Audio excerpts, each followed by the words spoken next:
This is BioBusters, Professors Hanging Out Talking Science, episode number 37, recorded on March 25th, 2021. Hello, folks. You're listening to the podcast that takes you beyond the classroom and into the trenches of science. I'm Dr. Abi Abdallah, and I'm here with... You guys want to introduce yourselves? Sure. Dr. Fauner. Hi, I'm Dr. Keller. Fantastic. We've got. I like how you switched that up because I was going to suggest during the episode itself. I just got to keep you on your toes. Do we want to start switching up the intro, or next time Dr. K introduces us, or, have guest introductions like The Price is Right? I mean, whatever we need to do. Yeah, Fauner, come on down, buddy. All right. Hey, I will. That was it was a surprise. It's not a bad show to have in the background if you like prepping dinner or something, It's the show you expect that your parents would have when you go home, right? Oh, I remember watching that with my dad, like when I would be sick, and stay at home and he's off a midnight shift. That was great. My parents used to play it all the time. My mom probably still does. When I was a little kid, my babysitter watched it all the time. I remember watching that all the time.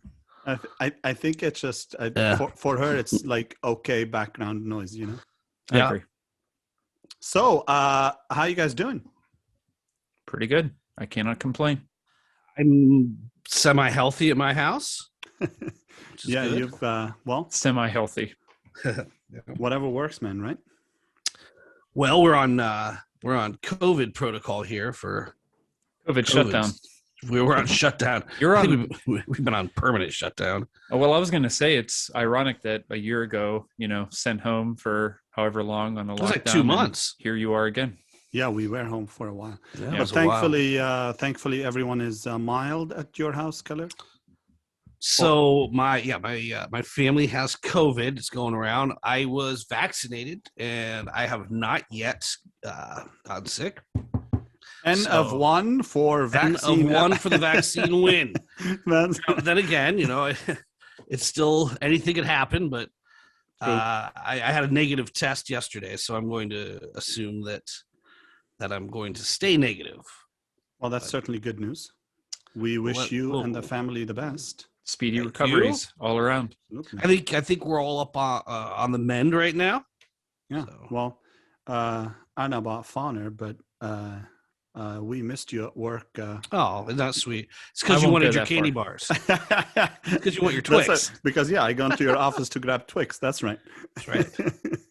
All right. What do we got today? We have, I'll start with a birthday, but we've got an interesting episode. I think this is going to be fun. Yeah. And we've added a new section to our podcast, which we'll get to. All right. So today's birthday, we have born on March. Oh, we were going to record this yesterday. Oh, so it's a day off. And my internet was out, so we're off a day. Dr. Keller's internet was out, so we couldn't record yesterday. But okay, so we're a day off. I think we get a 20. Okay. I think we get a 24-hour standard deviation on this. I think so. Yeah. All right. Definitely. So born March 24th, 1919, died August 23rd, 1997, aged 80. Sir John Cowdery Kendrew. So he is most famous for a 1962 Nobel Prize for Chemistry, which he was co-awarded with Max Ferdinand Perutz for their studies of the structures of globular proteins. So they primarily determined the structure of hemoglobin. They also worked out the structure of myoglobin, which is the muscle version of hemoglobin, right? Yep. And his research had been in the field of protein chemistry, mostly X-ray analysis of myoglobin. And he did a 3-dimensional model of myoglobin at 6 angstrom resolution in 1957 and a almost complete structure in 1960, and then got the Nobel Prize for that. I like his education here. The Dragon School? The Dragon School. I know. Oxford. I know. That was amazing. So I want to. I will tell you, in high school, my mascot was the Warren Dragons. So I will take this as a sign. But the Dragon Warren, School, Warren, PA, right? Warren, Pennsylvania. Yes. And then he went to work at Trinity College in Cambridge in Uh-huh. 1936 as a major scholar. I wish I could have that title somewhere, at Major LeCon. I know they have I'm all a these major fancy titles for scholar. That things. sounds Yeah. so incredible. I like that. And then so he got a degree in chemistry in 1939, left to work in some lab, but came back to Cambridge in 46, worked in the famous Cavendish laboratory, and that's where he began his collaboration with Max Perutz under the direction of Lawrence Bragg, and then he got a PhD in 49 and Nobel Prize, barely 13 years after that. Yes. So, timely. yeah, Good good on work him. on that. Absolutely. All right. So, any clarification from last episode?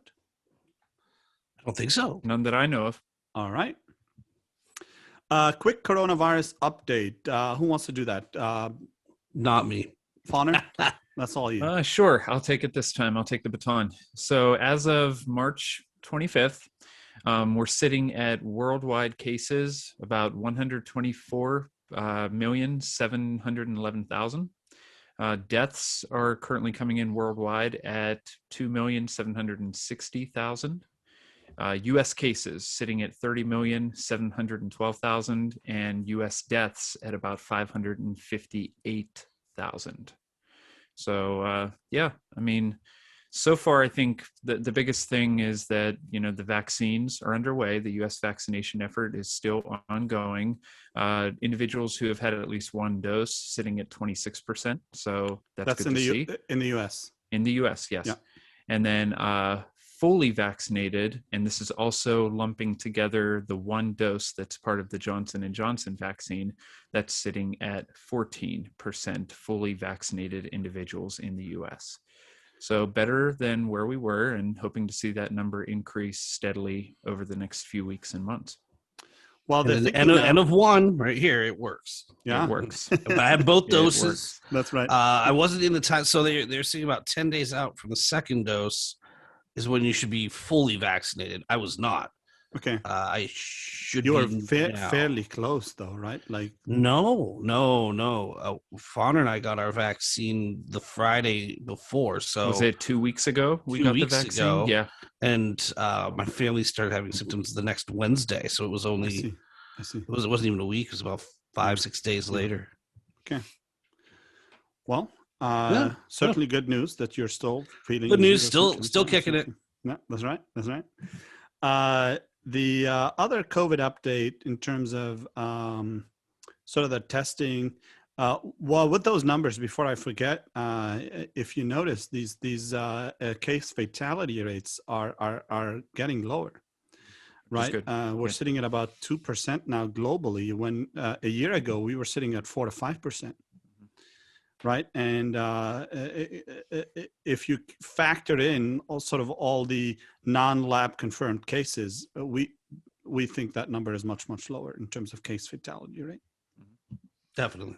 Yeah, but in the U.S. the numbers have tapered down significantly over the last couple of weeks to a month. Many factors go into that. One of it is that we're actually testing less, but because we've moved into a vaccine effort, all of those people that have been, a lot of the volunteers or workers that were on the testing side have moved to the vaccine side. Either way, they're estimating in the US that every American who wants to get a vaccine should be able to get one by June or July, right? At the latest. Well, and by then, I think we'll start to see things go back to some semblance of how they were before the vaccine, That would before be the great to virus. see. I mean, already we're saying no masks for people that are, already vaccinated, Right. in certain situations. Yeah.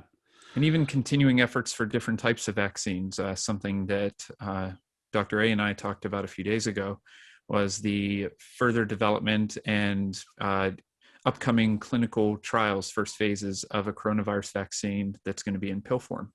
So no need for needles, possibility of storage. Right? That's the company Oravax. Yeah. Storage is going to be key. Storage. That's a big, anytime you're That's talking going about to a pill, be a that's big such obstacle. And one of the things, since the last episode, one of the things that came online is the AstraZeneca vaccine with the release of their data. But, I don't think it's going to be a game changer for the United States because we already have the vaccine doses we need here. but I think it will be a game changer for the rest of the world if indeed it gets approved and goes through the approval process of whether it's the EU approval or FDA or even World Health Organization.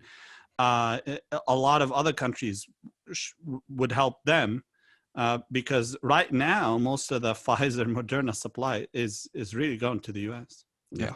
There are some international doses, but not in the hundreds of millions like our cases. Okay.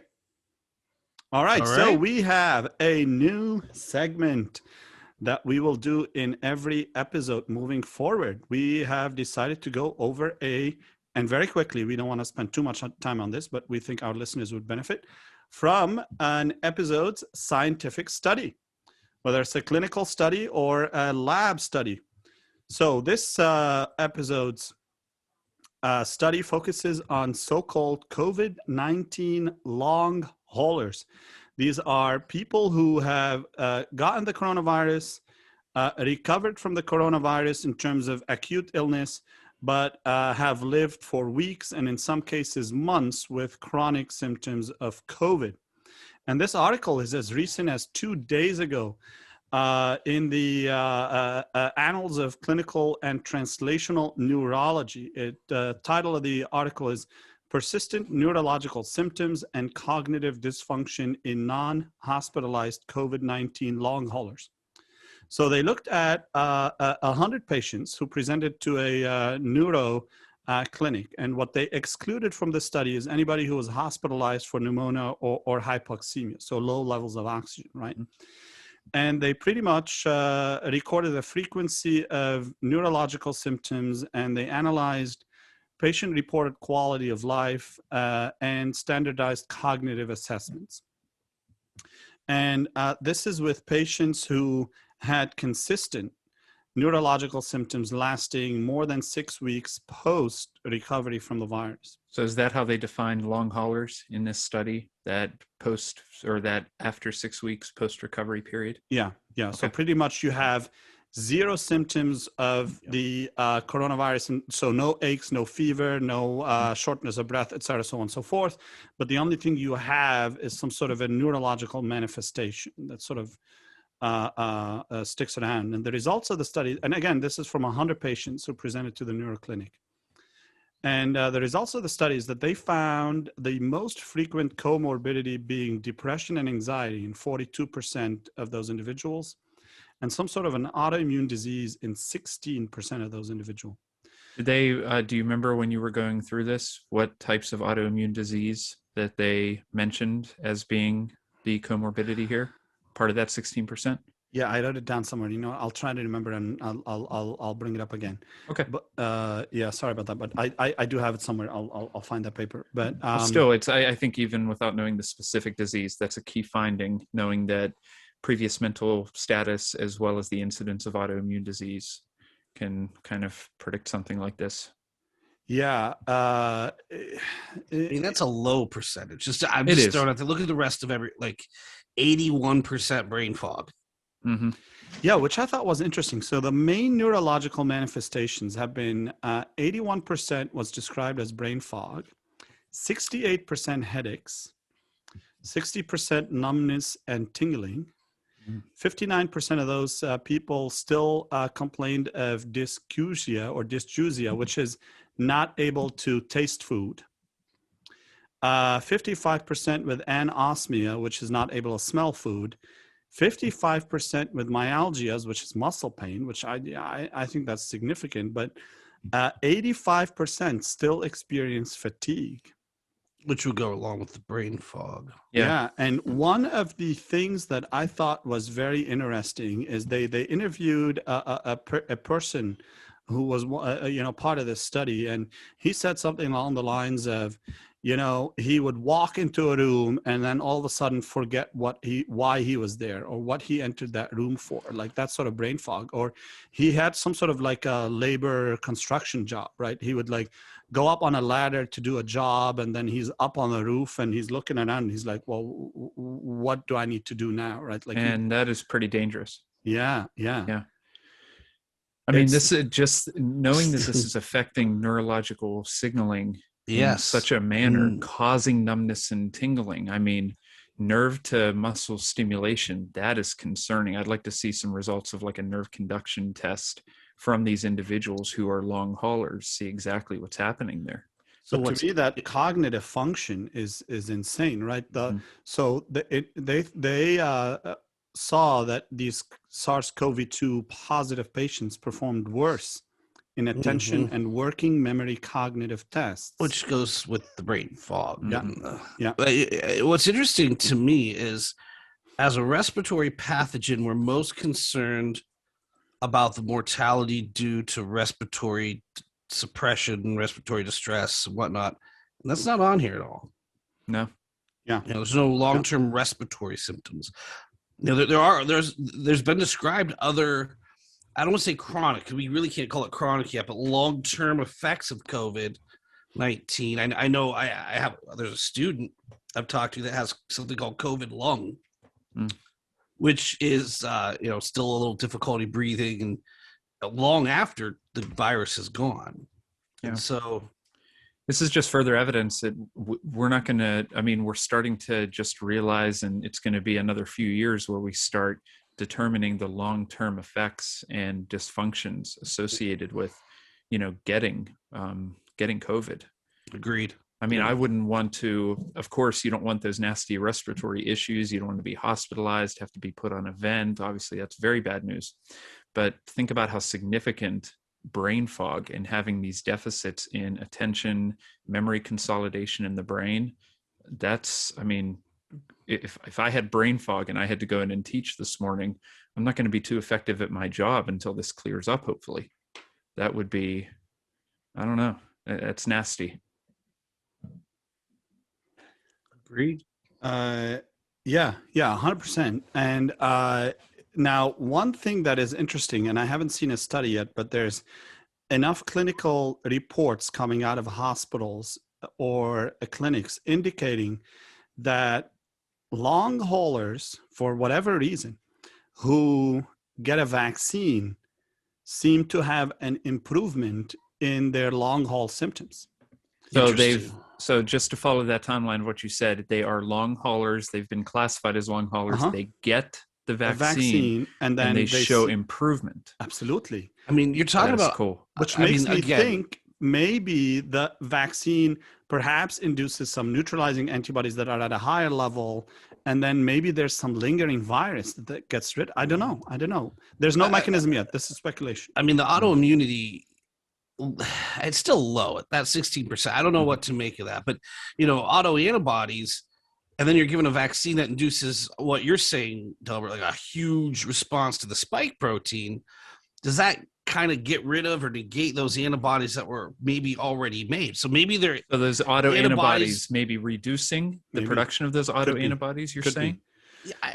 Yes, perhaps. It's all speculation. Again, it's speculation, but that could explain why you would get reduced aberrant nerve signaling, right? If this is all a nerve issue, you're getting receptors being activated by potentially autoantibodies.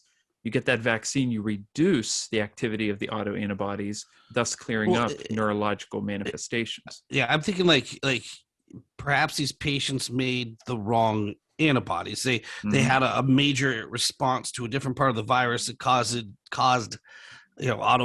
selection of autoantibodies, and so when they get the spike protein antibody, it kind of pushes them back the other way.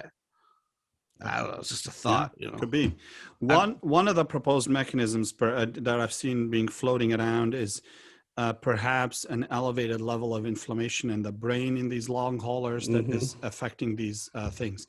And Fawner, I found the autoimmunity. They looked at serum levels of ANA antibody, which is usually the one they look for in like lupus or something like that. ANA is positive in a lot of things. Yeah, it's just really a marker of autoimmunity. Right. It's interesting. But that is the elevated titer they looked at, or concentration of antibody in the serum in the blood. But so that's our study for the episode. Well, that's interesting. So if our watchers and our listeners, have any input on that and want to share their thoughts, please, email us at thebiobusters gmail.com. And we hopefully will have another study that may or may not be COVID related next episode. All right, so moving on to this episode's topic. So last time we spoke, or we had an episode, we discussed maybe a couple science movies and portrayal of science movies or science in movies. And we actually went back and we each had homework to watch movies. Dr. Keller watched 93 Days, is that right? That's right. So we intended on watching movies that were relevant to our situation now, and we wanted to see, are there science myths? Did they do things appropriately, or did they not? And so we chose the movies Outbreak from 1995, I believe. That is correct. Good memory. And Contagion, which was in the 2000s, early 2011. Okay, not too early, 2011.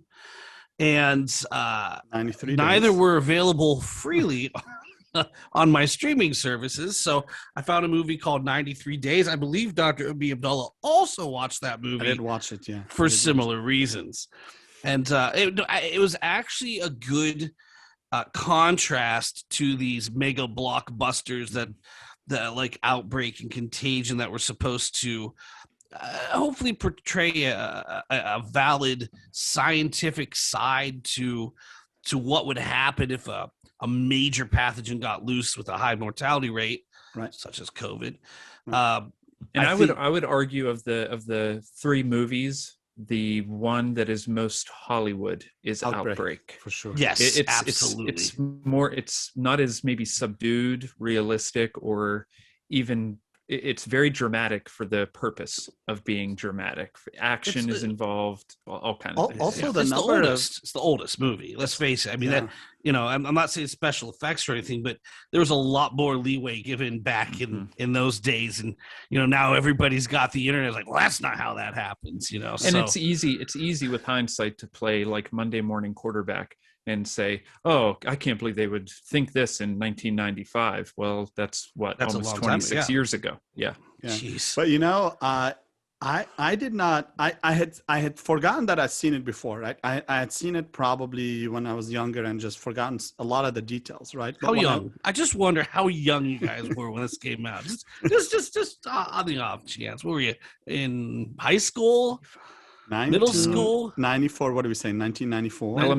95. That would have been elementary school for me. I would have been 96, 12, 13. Yeah, I was maybe in 5th grade, I want to say, somewhere around there, whenever it was like on HBO and we could actually watch it. Keller, you were probably college or high school? College. Both. I graduated in 95. Okay. No, gotcha. Right. So I was transitioning to college at that time. And it was a pretty big deal, the Outbreak at that time. It was a big time movie. I'm trying to think, were there any significant outbreaks of disease in the early 90s other than like we're at the maybe like the second decade of HIV? No, just Ebola. So there were these continual, and there still are, little hot spot outbreaks of Ebola. The first major sort of identified was like in the 70s, right? Was that like sure? Yeah, and I think that's what this movie gets at too. Okay. Yeah, they go back to when Morgan Freeman and Donald Sutherland are young very doctors. Quickly, just for our listeners, we will be going into spoiler details. Now this movie's 30 years old, so I assume if you haven't seen it by now, okay, you're not going to see it. It's still worth it.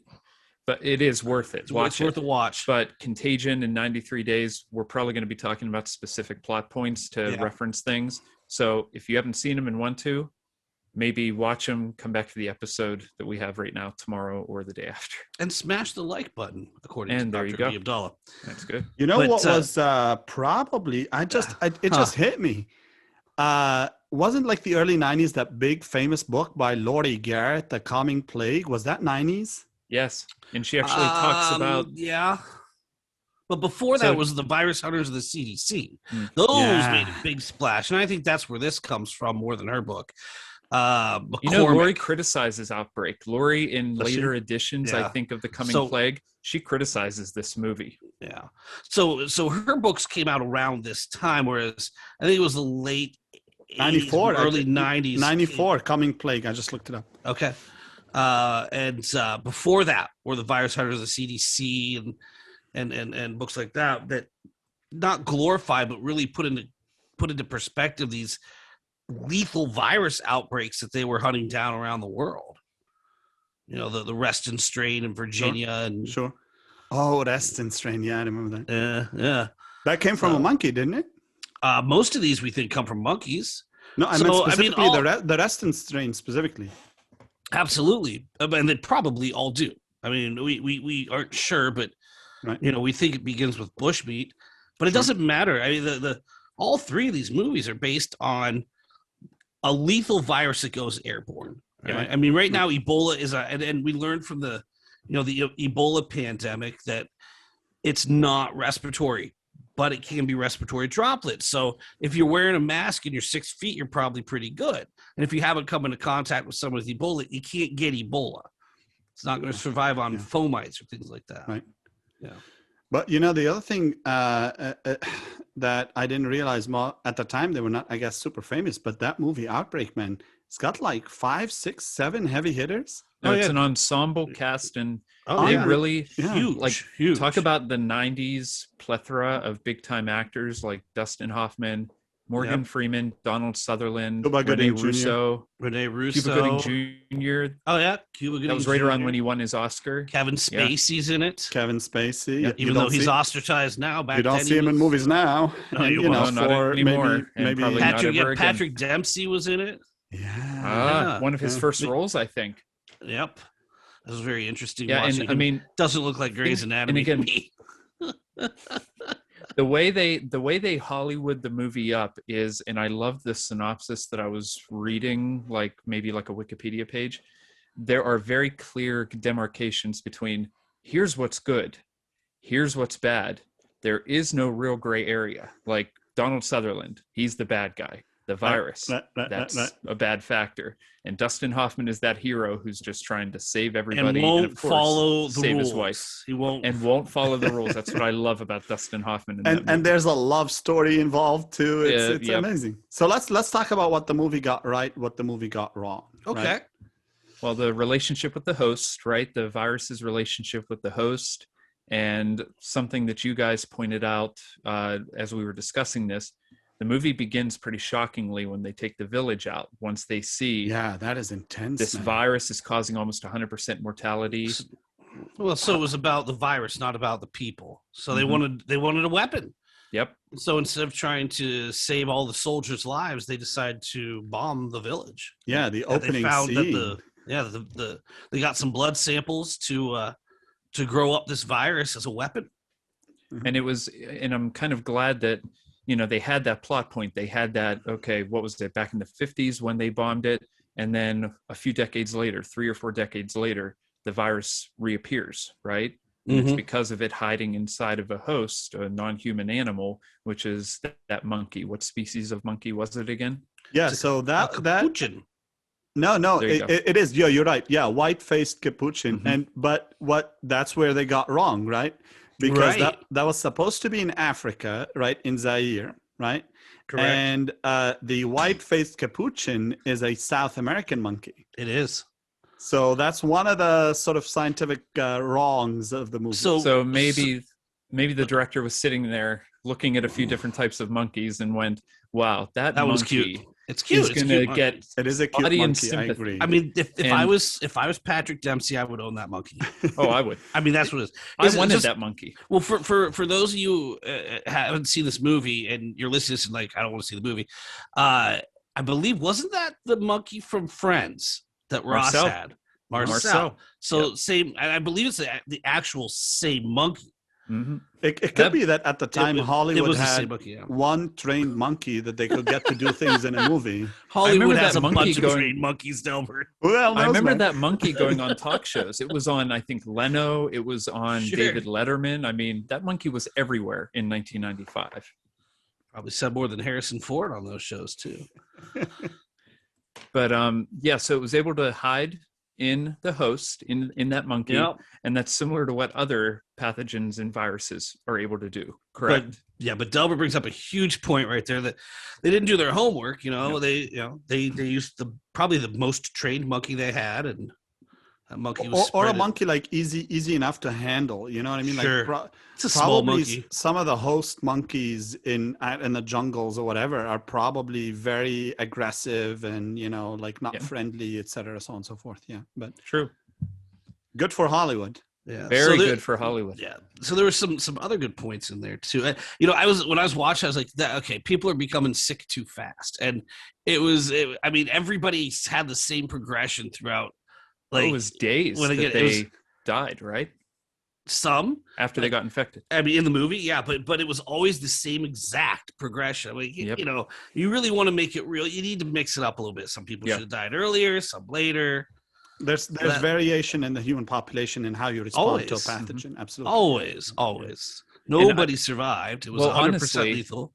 Looking at that movie as a kid, just being in elementary school, it induced hemorrhagic fever, correct? Correct. So internal bleeding. And if you remember, some of those patients, like, again, spoiler alert, but it shows Patrick Dempsey when he goes, and his girlfriend, who is now sick and maybe a day or two behind him from eventually dying, they're both in the same room in both like quarantine beds. And when he goes, I mean, he is bleeding, like, I don't know, I can't remember, pustules maybe, but there were pustules. It was one of the worst. Like, as a kid, that was horrifying to see. I bet. Why would your parents let you watch that? Honor. It was like a family get to. This guy had zero supervision growing up. Apparently not. I grew up on Friday the 13th, Freddy Krueger movies. This was nothing. That's why I'm so well balanced right now. So something else that I thought was, and I think only a scientist would pick up on that. They show you after they identify the virus, right? And then they're showing you the virus on microscopy. They use a light microscope to show you effectively a virus, which you can't do. You need an electron microscope half the size of an office, right? Yes. So absolutely. that was you would never see a virus with a light microscope. Absolutely, and they're like, "Oh, here it is," right? And it was right away too. Look at this! Oh, wow! There was almost zero effort in looking at that virus. And what I thought was interesting too, when they show what the virus looks like, they actually showed Ebola. Yeah, it was the real Ebola. Right. Yeah, they showed an Ebola virus. But they use a light microscope to do that. I mean, other things that were in there that just struck me. Nobody would ever look as a trained researcher. You don't mess with centrifuges. These things are spinning really, really fast. There's floor models that look like washing machines. Man, if those things if they malfunction, they're going to put a hole through the ceiling. And yet here's some guy reaching into a centrifuge still moving. And the blood and the blood just all over the place. I know, I saw that. What do you expect? That's also Nobody disgusting. would reach in there. Nobody's that dumb. And when I was a kid, most centrifuges would not open up if they're that's true. They're not going to open anyway. Safety those anything having to do with blood, you're going to have a refrigerated centrifuge anyway. So in that technician's defense, I think he was watching like a TV or something, and maybe watching sports, and his team's not doing well, and he's just like this. Yeah, he was. So he said, "Screw it!" And then he looked my hand in, and that was something else. As a kid, I could never watch that scene because when it showed the blood hit him, for me it was nope. That's disgusting, horrifying, and now that guy's going to die in a few minutes. And the two things that struck me huge in this movie, it's from a scientific background, is the one that Dr. Abi Abdullah brought up. That's the light microscope. That was like obvious. Like, what are you doing? And the other was at the end when they finally figured out it's this monkey, and they're like, oh, we're going to get some serum from this monkey, and we're going to treat everybody with the serum. In that town, thousands of people. So from one little tiny ass monkey. If you don't know, so serum is part of plasma, which is when they take your blood sample. Let's say when they take a tube of blood, right? Honestly, that tube's pretty thick-walled. It's not as much blood as you think it is when you're looking at that tube. Might be 5 mils, maybe top. That's a couple tubes. It's not a lot in there, right? And so think about how big the monkey is, how much blood they could get out. When you spit it, I'd say serum's probably a top half of it. The rest was probably blood and whatnot. And so you're getting just a little bit out. Yet all of a sudden they had enough to save the town. Look, when we make serum, we make it in horses for a reason. Right? You like snake anti-venom. You'll inject the venom into a horse, let the horse make antibodies. You get a lot of antibodies as a big horse. Nobody's going to be using a monkey for that. So I was amazed that they were able to save the town with the monkey. And it was within hours, right? I know. Because Amazing. Quick. Amazing how fast it works. I just looked it up. Yeah. A mean volume of 60 milliliters of blood per kilogram of capuchin. So it wasn't a big capuchin either. No, think that monkey made. How much do you think that monkey weighed? 20 pounds, 30 pounds? If that. Oh, not even. I would say not 20. I don't think 20 pounds. Let's be generous. Say 20 pounds. Okay, 20. Put some roughly 10 kgs. You're looking at 600 mils of blood, maybe. Of whole blood. So like of whole blood, yeah. 300 mils of serum, maybe. Yeah, it's amazing. Well, I also thought, my other thought was, I know they had some of that stuff lying around that Morgan Freeman was kind of like hoarding and hiding that treated the variant from the 50s after he and Donald Sutherland bombed the town. Could they have combined the antibodies from the monkey with the serum provided, there to kind of supplement it? But remember, there was a mutation, right? You're right. It could not work. It did not work against the new variant. Because did they give it to Kevin Spacey when he got sick? They gave it to somebody and it didn't work. Because there was a mutation. Yeah. But not only that, but there is no supplementing 300 mils of serum. I mean, I'm just trying to find a dose, man. It's not even for me, even in the dose for a capuchin monkey. Even in the 90s, that seems like such a glaring oversight. And maybe they were getting to the end of the movie. They still had to do that airplane scene where they have to try and get the bomber called off from destroying this town. I don't know. And after McDreamy died, I was out on the movie anyway. Oh, you turned it off? Yeah. And the one last thing here, one or two things on Outbreak. I read up that this has become like a movie where a lot of conspiracy theorists started like distrusting the government, saying, oh, well, of course, this movie proves that like HIV was created, right? Or the government is creating these biological weapons, covering it up, bombing towns. This movie apparently has been used as fodder for a lot of pretty insane conspiracy theories. Oh yeah, I can see it too. Yeah, I can see it. You don't see it, fodder? I mean, we all see it. So, I mean, look, with HIV, folks, that virus is much smarter than we are. There's no way somebody created that thing. It took us decades of some of the most intelligent people in the world to come up with treatments for it. Yeah. We still don't have a vaccine. Yeah. Yep. Yeah. So anything else on that? Well, the pathogen was it induced 100% mortality, right? Yeah, it did. Once you were infected, unless you got the vaccine in a certain amount of time, you would die. So offhand, what are some real life pathogens that induce close to or similar to 100% without mortality? Treatment? Neisseria meningitidis, rabies. Yeah. Rabies would be a big one, right? Without proper treatment. Meningococcal meningitis, 100% lethal. Pneumonic plague, just about 100% lethal. Spongiform encephalopathies like prion diseases. Naegleria. African trypanosomiasis, untreated. So quite a number of pathogens. That's if you go into the coma, treatment. Sure. I mean, most people don't. Visceral leishmaniasis, untreated, 100% lethal. But so there are quite a number. Ebola is 80%. Close, and that's and that's because some individuals do have antibodies and do survive, but. But up in the near 100, so 99%, HIV/AIDS is lethal without treatment in almost everyone. What else? All right. Smallpox. That was 95. No, 95? Not even. No. Oh wow. No, not lower than 95. No. It was lower. It was much lower than that. I'm thinking for not the minors, like variola major of smallpox. Sure. Not variola minor. No, I don't think it was that much. Okay, well, I could be wrong. I'm checking right now. Gotta love Google. Just I love this new format. Yeah, I thought so. It's around 30%. For major. Yeah. Okay, I stand corrected. But I didn't know this. There are different types of smallpox. Flat and hemorrhagic smallpox, which are uncommon, were usually fatal. I don't know what usually means. Those are up there. The hemorrhagic type is up there. Well, sure. Anytime you say hemorrhagic, Okay. except dengue hemorrhagic fever, it doesn't have such a high sure. mortality rate. Well, that was good. So let's do. I think we're going to move on. So let's the do 93 days. That was really. No, let's stay on viral, and then we'll come back okay. if you don't mind. Let's do Contagion. Well, 93 days was viral. So yeah, Contagion was the one from 2011. You're right. Yeah, go ahead. So this is the one with Matt Damon, Gwyneth Lawrence Paltrow, Fishburne. Lawrence Fishburne's in it. He was very good. Another big bunch of cast to this. Bryan Cranston was in it. He played the general. So effectively, this is another story about a lethal airborne pathogen that kills in a number of days. And I believe they modeled the pathogen off a combination of the influenza virus and the Nipah virus. Nipah.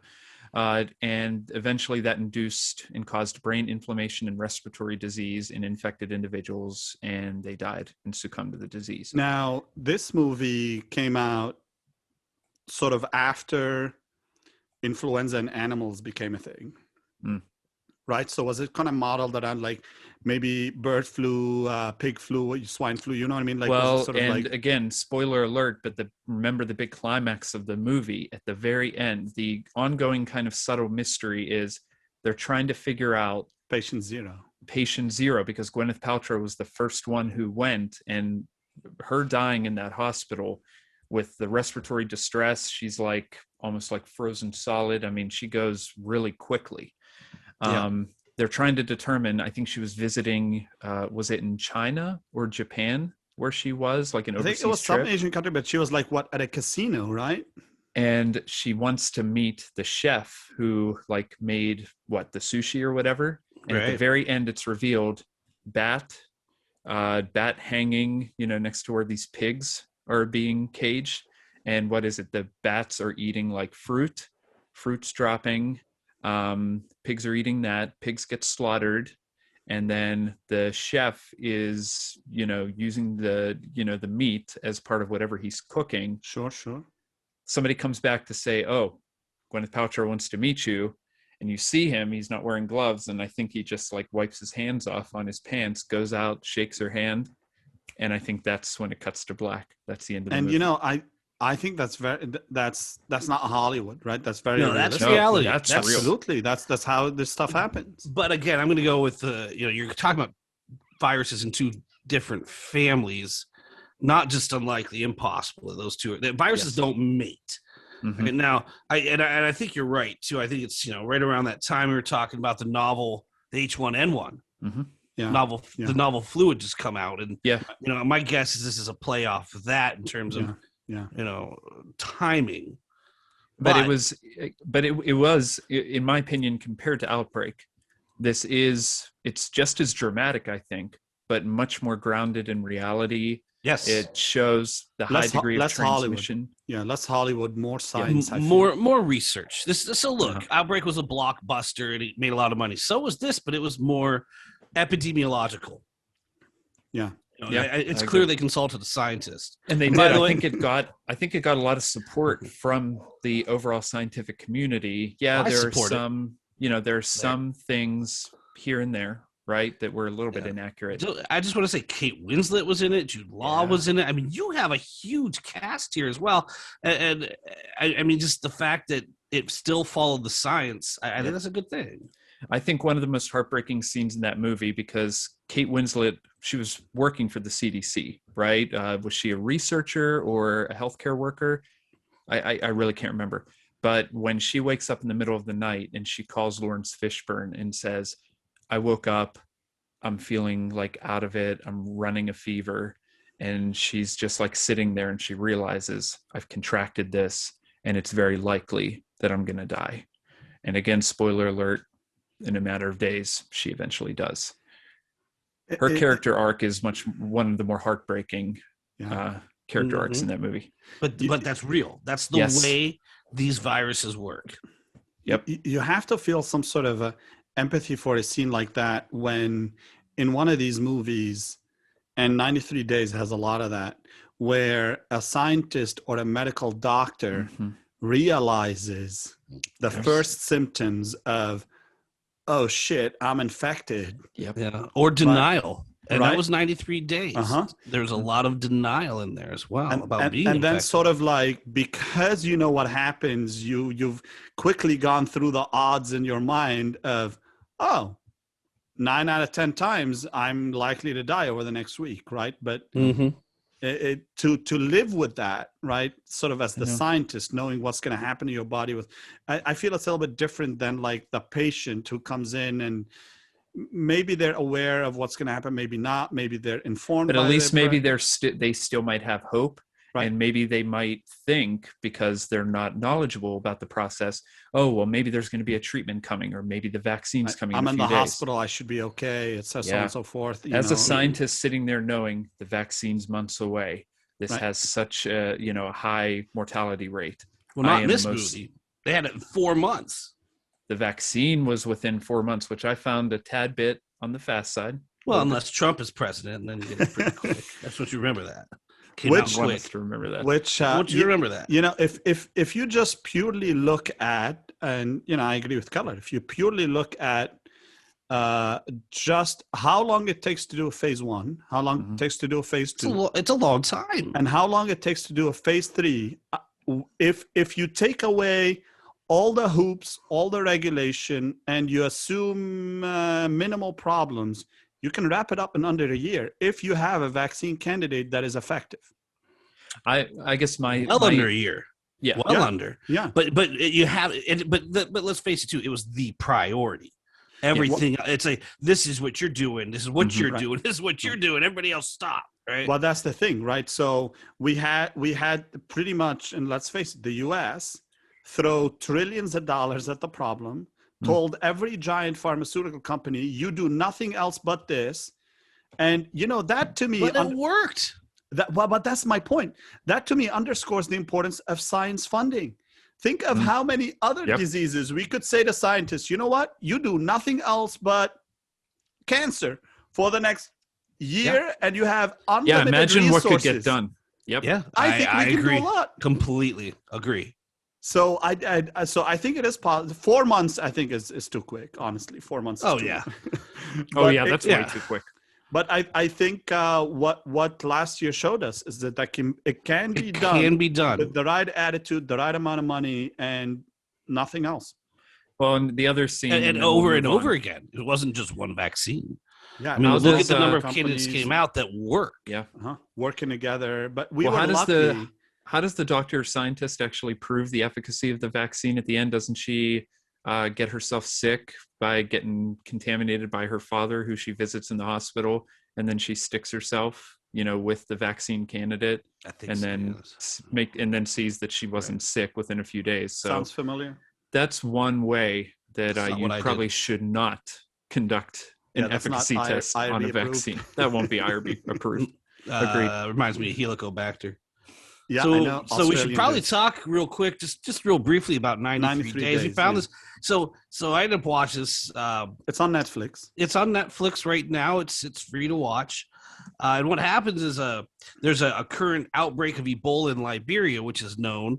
And a Liberian diplomat at the beginning is brought to a hospital in Nigeria, and he's got a fever and symptoms, but tells them he has malaria because he's a diplomat. He gets a little special treatment there, and they put him in a room by himself, and he keeps getting worse and worse, and finally they end up diagnosing him with Ebola, but he refuses and rips out his IV line.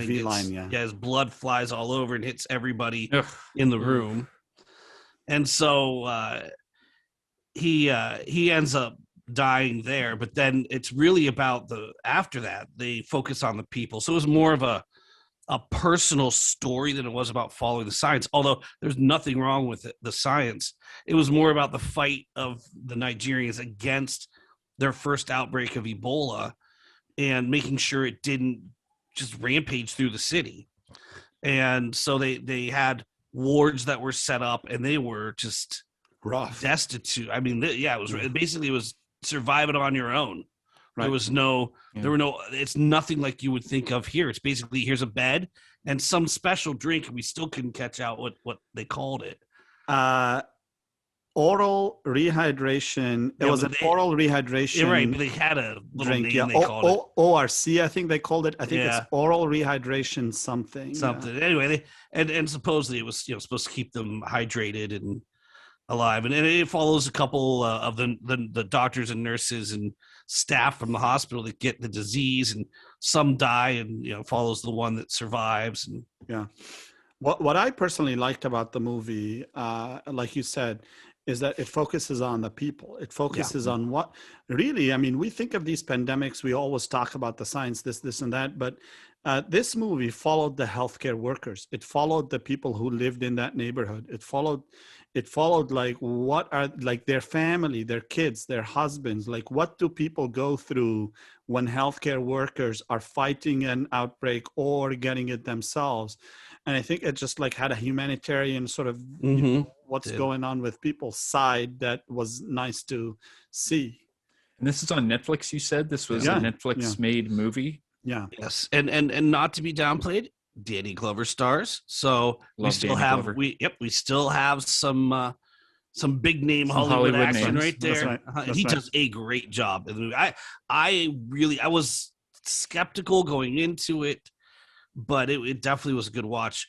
It really struck me about the facilities. I mean, it's not what you think. It's the facilities, and I think Dr. A wrote this down here, but it's a good point. Like, we expect these people in other countries to keep Ebola to themselves just as much as they probably expect or even us coronavirus, to keep over here, coronavirus.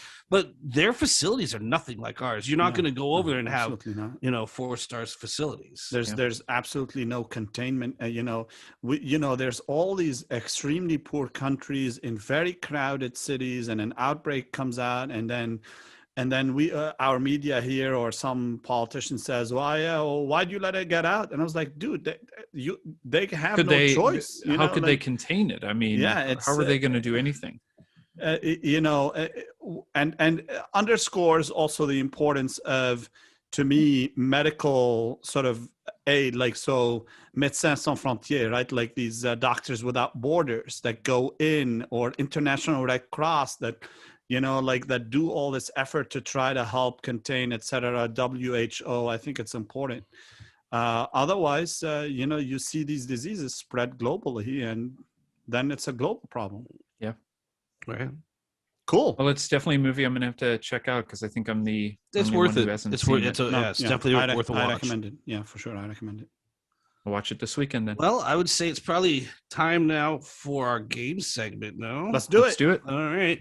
So quickly, we have the Microbe of the Week game segment, and of course, each episode we have a different scientific or medical scenario. We ask you, our watchers and listeners, to do just a little bit of research and email us at thebiobusters@gmail.com to win some merch. Sadly, however, we did not get any winners this week. We had a couple guesses. They were not right. Oh, well. Yeah. Oh, wow. And then most of them guessed what I incorrectly guessed last time as well, talking to you. Yes. This was a harder one, too. It was. Although I found it with a quick Google search. if you use the same words I did. Well, what do we do with this one then? Do we hold on to it? And use no. Let's just give the answer away, and because you have a new one, right? You have a new one. I do. It does take a little while to write them, but okay. No, let's just. So we in our last episode, we had a 54-year-old male coming to the emergency department with confusion and behavioral changes. He had received a kidney transplant 2 months prior with no complications. And the donated organ was traced back to a 43-year-old female who had died of a stroke. Her liver was donated to a woman who was being evaluated for onset of tremors and difficulty walking.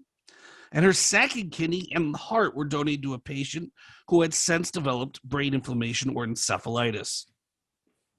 Over a period of 2 months, the kidney transplant patient's health, our patient, the 54-year-old male, his health deteriorated and he passed. And they found single-cell protozoa in his tissues, and they also found them in the surviving transplant patient's tissues. And I will say that they were successfully treated, I believe, and survived. But the question was, what is this parasite called? And what is the drug used to treat it? And so, Dr. A, what did you think it was? Well, originally when you talked about it, I thought it was toxoplasma, right? Yes, right. But it turns out it wasn't, and I didn't really research it after that. So. You gave up. Okay. Well, I actually I forgot and then got busy and then but yeah. Didn't we all? So this is an obscure parasite. It's Encephalidozoon cuniculi. It's a type of microsporidia. These are small parasites. They're protozoal parasites, as I said. And typically we see them only in immunocompromised patients, which of course these patients were very immunocompromised. It is treated with albendazole, which is an anti-parasitic, usually used for worms, but works well against the microsporidia. And so these transplant patients, clearly they were on immunosuppressive therapy to prevent rejection. And so that also allowed them to become infected with this. What I found interestingly, and there's a link to the article below where I found, at least started to find the information. Infections from a donor to a recipient happen in about 1% to 2% of U.S. transplants. That's interesting. And that's an infection. So, of course, there's other diseases like CMV that can reactivate in your transplant patient. But these are actual infections. Things like babesia can happen in transplants and tissue infections like this. So I thought that was pretty interesting. Yeah. Interestingly, it is a single-celled protozoan parasite, but it is in the kingdom of fungi.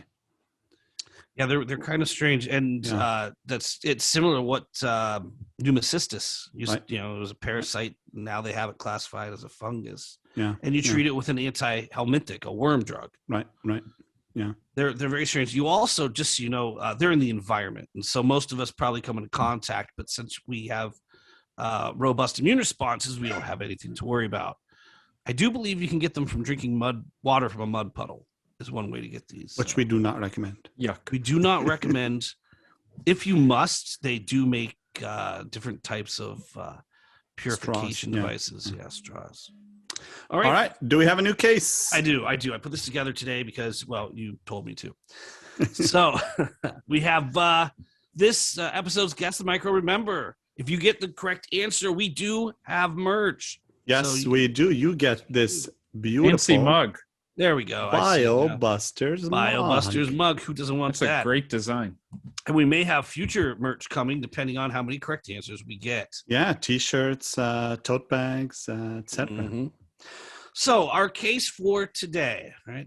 In early December, a woman in her early 50s presented to a local clinic in northern Louisiana with a 2-day history of headache and fever and the recent onset of a stiff neck.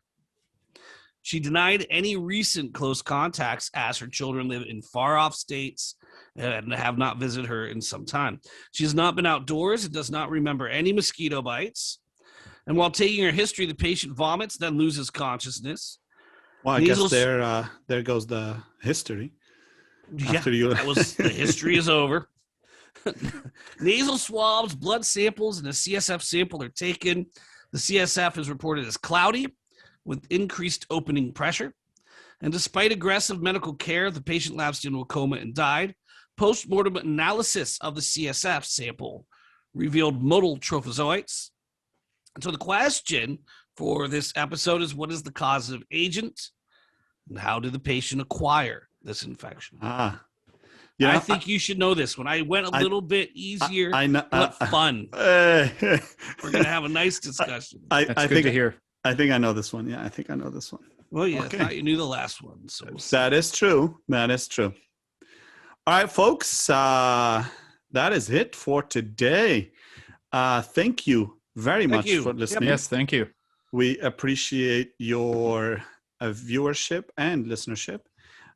You can email us at thebiobusters@gmail.com. You can find us on iTunes. You can also find us on YouTube. And soon you'll be able to find us on other video sharing platforms such as Dailymotion. And I am Delbert Ebi Abdallah and Fauner and I'm Keller. Dr. Fauner. Bid you. I'm Dr. Chris Keller. Adieu. And we thank you for your listening. And please email us with any comments, answers to the riddle, or questions. Alrighty. Thank you. All right. Thank you. Bye. Goodbye.